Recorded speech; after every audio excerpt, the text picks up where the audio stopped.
10واں پارہ ختم ہو کر 11واں پارہ سورہ توبہ میں آیت نمبر 113 کی تلاوت ہوئی ہے۔ اس سے پہلے ہم یاد کر چکے ہیں کہ غزوہ تبوک کا سلسلہ جو چل رہا تھا اس میں مختلف اصحاب کے مختلف افعال پر بات ہوئی تھی، منافقوں کے احوال پر، ان کے اخلاق پر، ان کے رویے پر بات ہو چکی ہے، اور مخلص صحابہ کرام میں سے بھی جو 3 قسم پر تقسیم ہیں ان کے بارے میں گفتگو چل رہی ہے۔ درمیان میں کچھ باتیں بطور جملہ معترضہ کی آ جاتی ہیں۔ ابھی اخیر میں بہت اہم بحث ہے ان 3 صحابہ کے بارے میں جن کی توبہ قبول ہوئی اور نبی صلی اللہ علیہ وسلم پر بشارت نازل ہوئی۔ ان کے احوال بہت ہی پرمغز، انتہائی پرکیف، اور اگر ذوق سننے کا ہے تو دل کی تسکین کا سامان فراہم کرتا ہے۔ انشاءاللہ آج بھی عنوان رہے گا۔ اس سے پہلے کی آیتوں میں تذکرہ تھا نبی صلی اللہ علیہ وسلم نے اپنے چہیتے چچا ابو طالب کی وفات کے وقت کوشش کر رہے تھے کہ آپ کلمہ پڑھ لیں تاکہ اللہ کے ہاں سفارش کا حق بن جائے، لیکن ابو جہل پہلے سے موجود اور اس نے کہا کہ تم ابو عبد المطلب کے دین سے پھر جاؤ گے۔ جتنی بار آپ کہتے گئے اتنی بار وہ بھی کہتا رہا، یہاں تک کہ وہ غالب رہا اور اس نے یہ کہا کہ عبد المطلب کے دین سے پھرنا تمہارے یہاں کا باعث ہوگا۔ نبی صلی اللہ علیہ وسلم استغفار کرتے رہے اور یہ فرماتے رہے جب تک مجھے اللہ نے منع نہیں کر دیا تب تک میں استغفار کرتا رہوں گا۔ محبت اور چاہت کا تقاضا تھا۔ یہاں پر اس کا ایک نمونہ پیش کیا گیا۔ حیات میں نبی کی طرف سے استغفار کرنا گویا ان کے حق میں دعا ایمان کی تھی، کیونکہ اللہ سے جب یہ استغفار کریں گے ان کی بخشش ہو جائے تو مطلب یہ ہے کہ بخشش کے لائق بن جائیں، اور لائق کب بنے گا جب صاحب ایمان بن جائے۔ تو دعائے مغفرت ایک معنوں میں دعائے ایمان ہے، حیات تک جائز، لیکن جب حیات کفر پہ ہو گئی اب ایمان لانے کا چانس ختم ہو گیا تو آپ ان کے لیے استغفار کرنا منع کر دیا گیا۔ یہ اصول باقی ہے آج تک۔ ان 2 آیتوں میں دیکھیے آپ، ما کان للنبی، نہیں ہے نبی صلی اللہ علیہ وسلم کے لیے، والذین آمنوا، اور ایمان والوں کے لیے، ان یستغفروا للمشرکین، کہ وہ استغفار کریں مشرکوں کے لیے، دعا مانگیں مشرکوں کے لیے۔ استغفار کیا ہے اصل؟ غین فیرے غفرہ کے معنی آتے ہیں بخشش، اور الف سین سے باب استفعال کی علامت چاہنے کے معنی میں آتا ہے۔ تو استغفار کے معنی بخشش کو چاہنا، مشرک کے لیے بخشش کو چاہنے کا مطلب یہ بخشش کے لائق بن جائے، یعنی صاحب ایمان بن جائے۔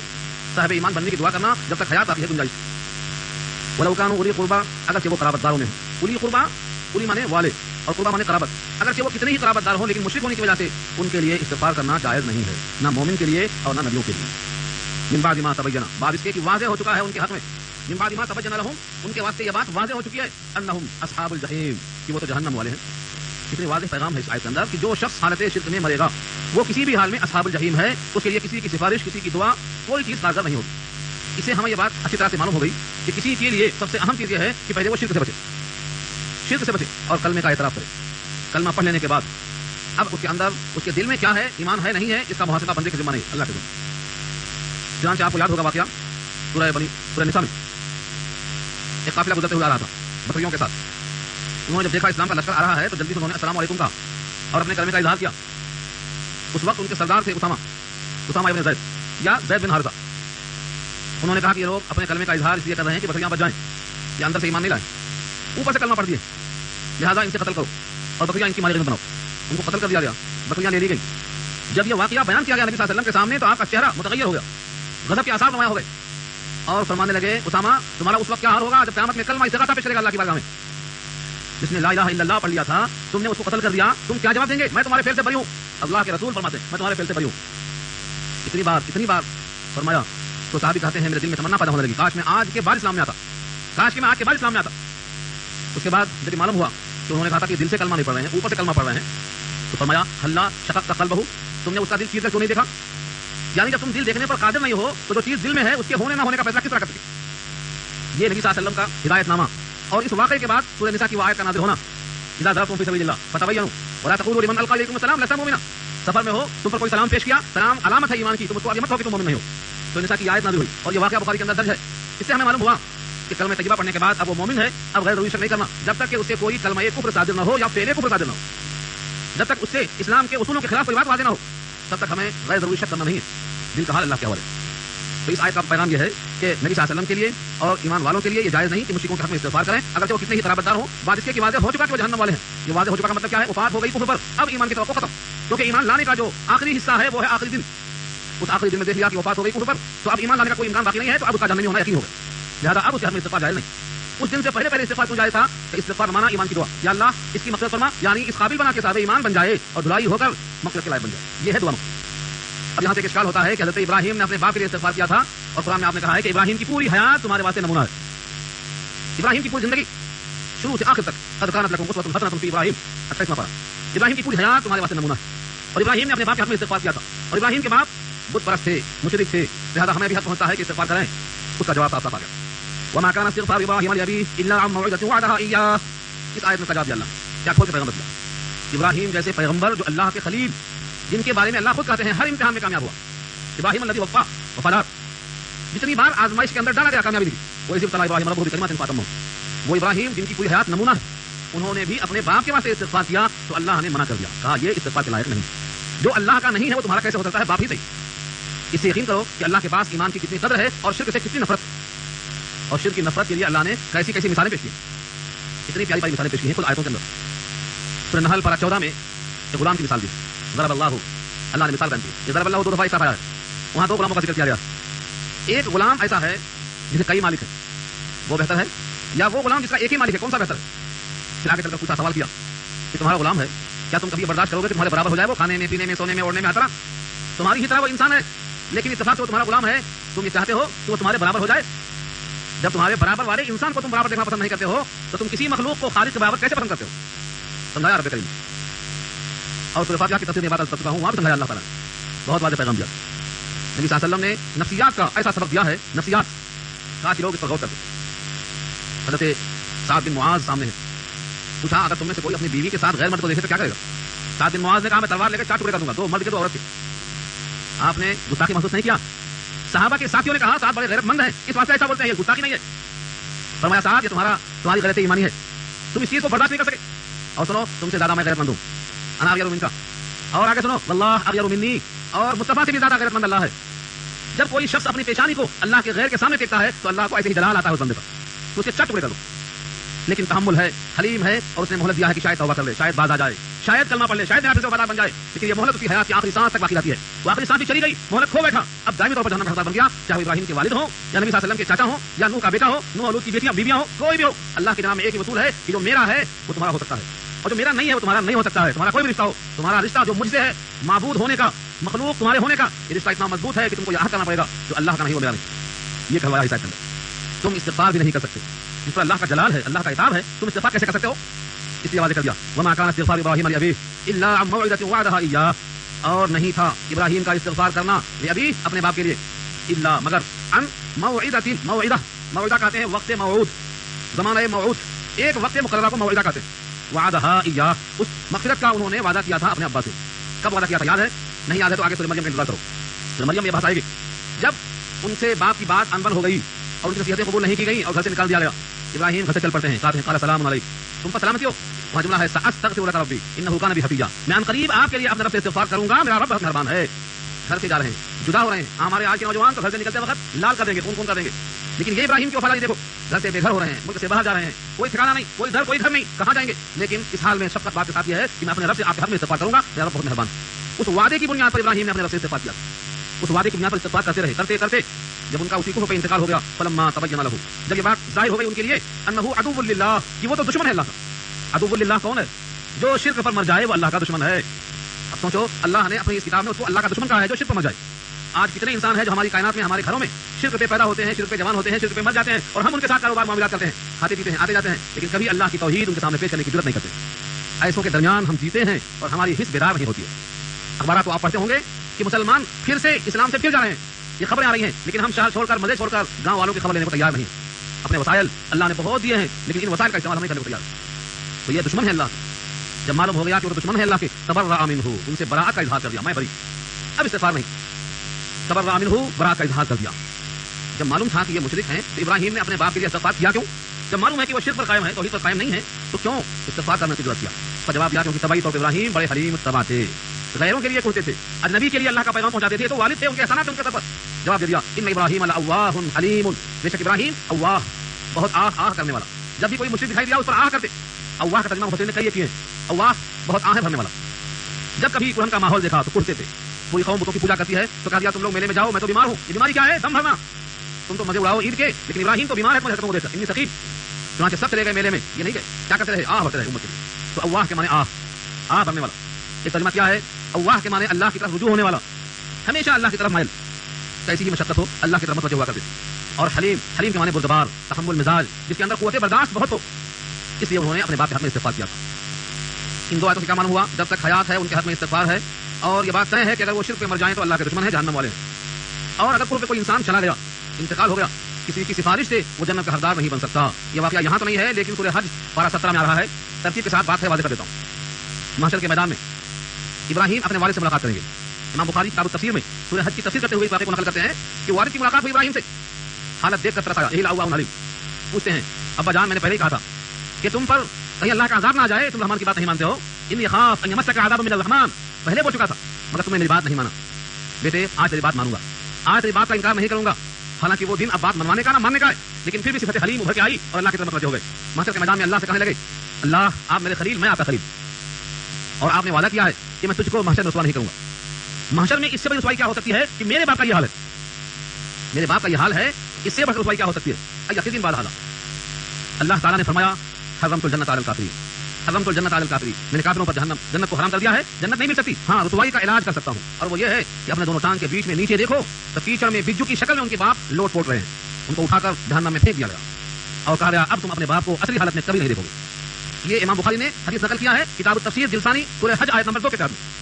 اس واقعے سے معلوم ہوتا ہے کہ جو شرک سے مرتا ہے, شرک کے ساتھ جاتا ہے کائنات سے, اس کے لیے کوئی راستہ نہیں ہے سوائے جہنم سے. ہم افسوس کے ساتھ کیسے جیتے ہیں, جتنے نبی آئے پہنچتے رہے اور جتنے نبی آئے مشقت جھیلتے رہے, اور یہ بھی نہیں کہ خالی ان کا ہی فائدہ ہے جن تک ہم پیغام پہنچائیں گے. فرمایا علی اگر تمہارے ہاتھ پر ایک شخص بھی صاحب ایمان ہو گیا, تمہارے ہاتھ پہ کوئی ایک شخص اللہ کی توحید پر قائم ہو گیا تو تمہارے لیے سرخ 100 اونٹوں سے بہتر ہے. اس کے باوجود ہم کو اپنے مزے سے تھوڑا وقت نکالنے کی توفیق نہیں ہو رہی, تھوڑا سا وقت. اللہ کا حال یہ ہے کہ وہ مرتد ہو جا رہے ہیں, اسلام سے پھر کر اسلام کا انکار کرنے والے بن جا رہے ہیں. اب ان کا انجام کیا ہوگا؟ کیا ان کے بارے میں ہم سے آپ سے کوئی پوچھ نہیں ہوگی؟ امت کا ایک حق ہم پر یہ بھی ہے تو ان کے لیے خیرخواہی کا جذبہ رکھیں. خیرخواہی کا تقاضا یہ ہے کہ ان کے واسطے ہم کوشش کریں. آگے فرمایا وما كان الله ليضل قوما بعد إذ هداهم حتى يبين لهم ما يتقون إن الله بكل شيء عليم. بہت سوالوں کا جواب ہے شاید. وما كان الله, اور نہیں ہے اللہ تاکہ بھٹکا دے کسی قوم کو, ليضل قوما, کسی قوم کو بھٹکا دے, گمراہ کر دے, بیراہ کر دے, بعد إذ هداهم, بعد اس کے جو ان کو ہدایت دے چکے.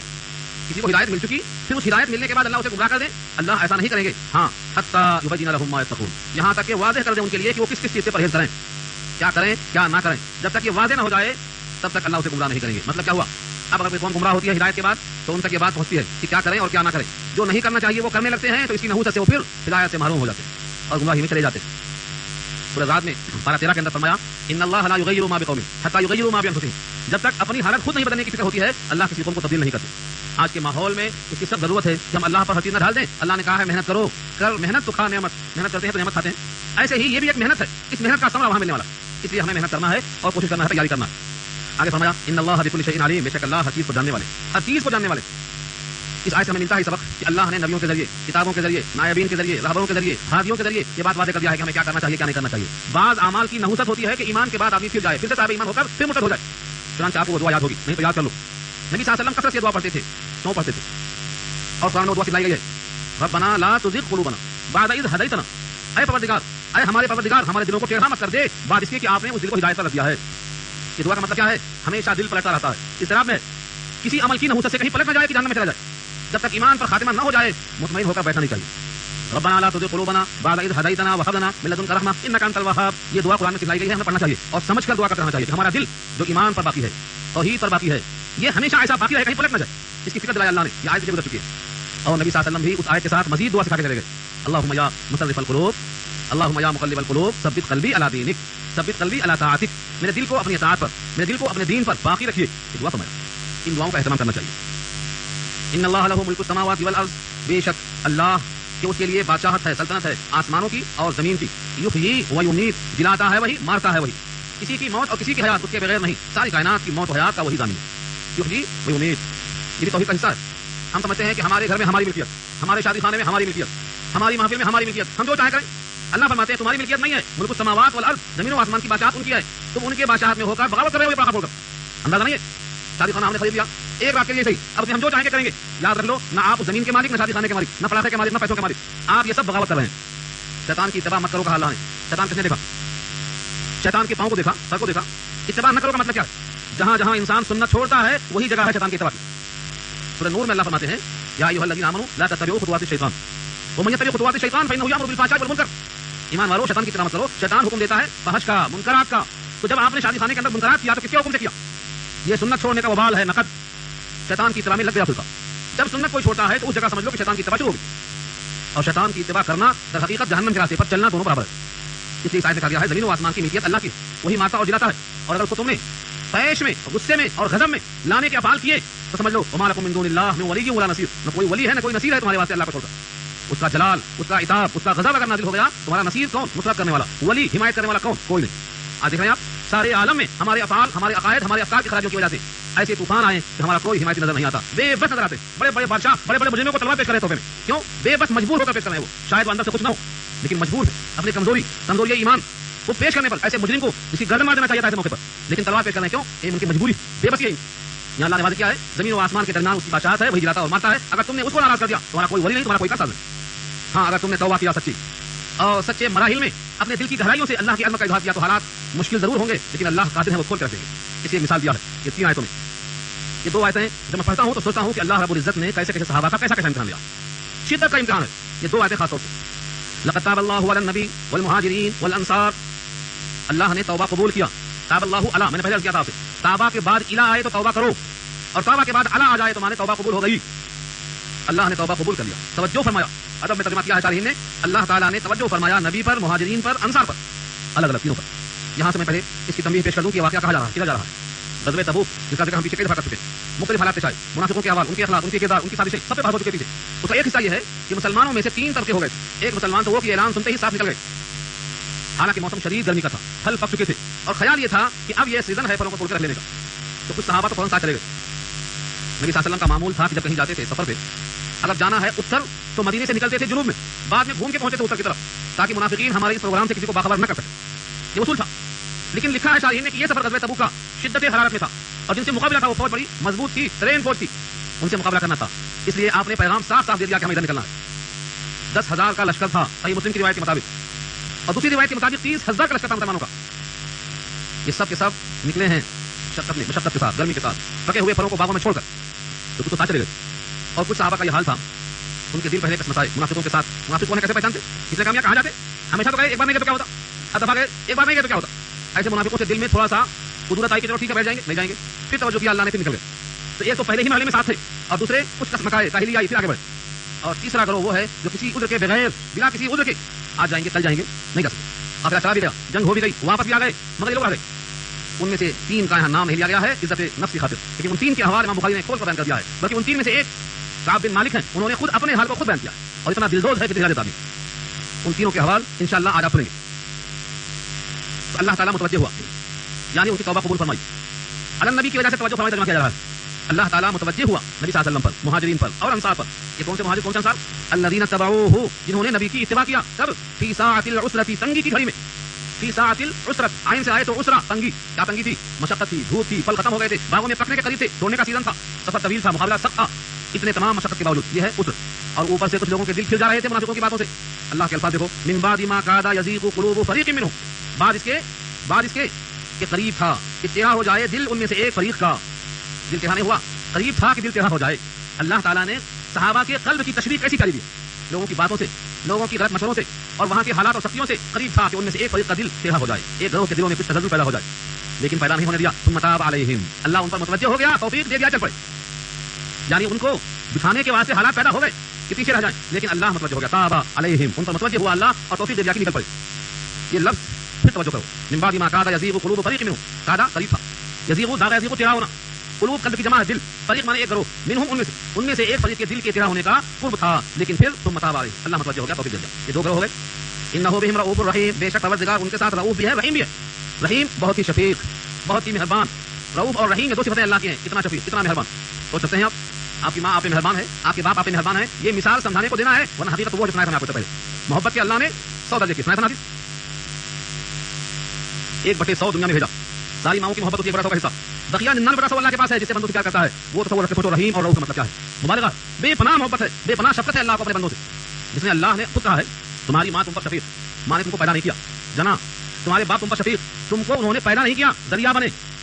سورہ واقعہ میں اللہ پوچھتے ہیں یہ بتاؤ وہ قطرہ تم نے ٹپکایا تھا مگر بنایا کس نے اس کو؟ سورہ واقعہ پڑھ کر دیکھ لو. اس قطرے کی نشو و نما کس نے کیا؟ اس قطرے کو علقہ مضغہ کس نے بنایا؟ گوشت کی بوٹی کو سنوارا کس نے؟ انتم، کیا تم نے یا ہم نے؟ انتم، کیا تم نے وہ کام کیا یا ہم نے وہ کام کیا؟ یہ اللہ تعالیٰ نے سوال کیا ہے. تفصیل میں جاؤں گا تو بات نکل جائے گی. یہ بہت اہم مسئلہ ہے. آپ دیکھیں سورہ واقعہ کا رکو نمبر 2 پڑھ کر دیکھیں. تم بارش برساتے ہو یا ہم برساتے ہیں، زمین سے غلہ تم اگاتے ہو یا ہم اگاتے ہیں، بچے کی پیدائش تم سے ہوتی ہے کہ ہم سے ہوتی ہے؟ کس سے ہوتی ہے؟ اس کو تم خیال کے ساتھ دیکھو. سورہ واقعہ رکو نمبر 2 ضرور پڑھ لیجیے گا.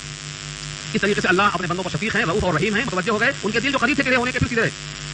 وعلى الثلاثة الذين خلفوا، اور وہ تین لوگوں پر، وعلى الثلاثة تین، کون تین ہے وہ یہاں نام مل گیا ہے لیکن حدیث پاک میں نام آیا ہے.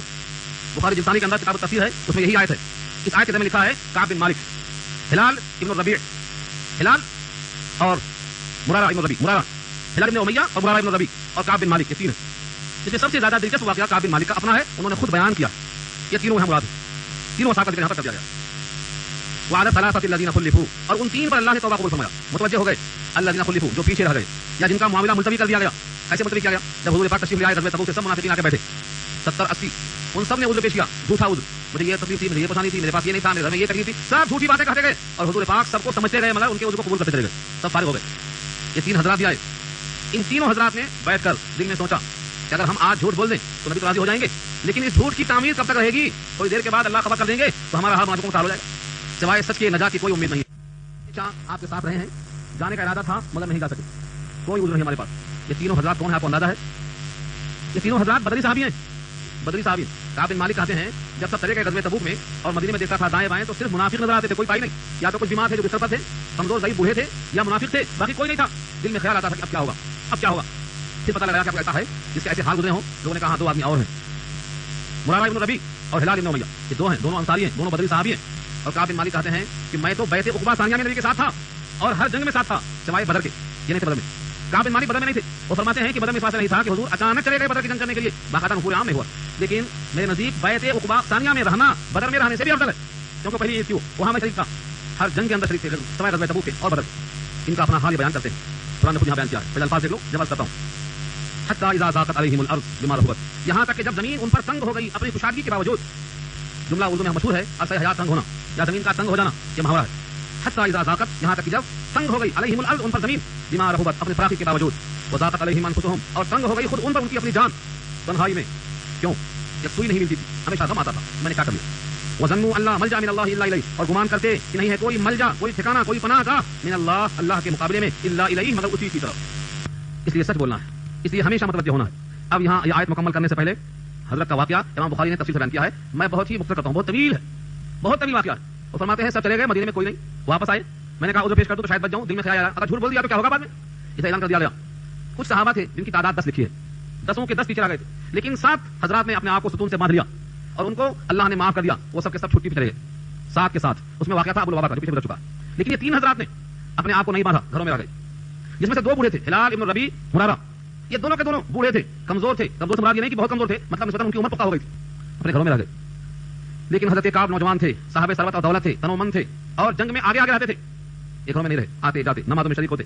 فرماتے جب نماز میں آتا تو نبی صلی اللہ علیہ وسلم کے قریب کھڑا ہونے کی کوشش کرتا، اور جب نماز کے اوقات میں کنکھیوں سے دیکھتا کہ مجھے دیکھتے ہیں حضور کی نہیں دیکھتے ہیں.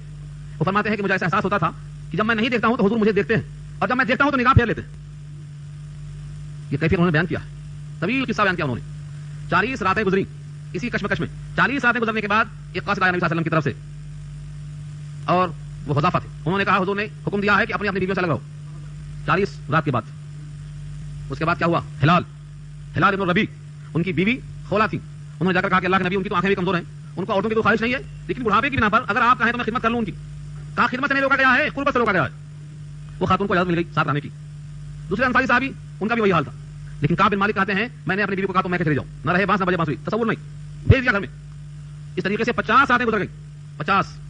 ایک دن بیزار ہو کر کہ کوئی مجھے سلام نہیں کرتا، کسی کو سلام کرتے کوئی جواب نہیں دیتا، کوئی بات ہی نہیں کرتا. سوچو کہ ایک شخص جو ایسا تنومند مضبوط ہو، بازار میں جاتا ہو، مسجدوں میں آتا ہو، اسے کوئی سلام نہ کرے، کوئی کلام نہ کرے، کوئی بات نہ کرے. یہ ہے زمین تنگ ہونا. اپنی جان بھی ان پر تنگ ہونے کی. کہاں جاؤں، کسی ملوں، کوئی نہیں، بیوی نہیں، دوست نہیں. دوستوں کا حال لکھا ہے، قتادہ میرے بہت اچھے دوست تھے، جلال بھائی تھے، بڑے محبتی.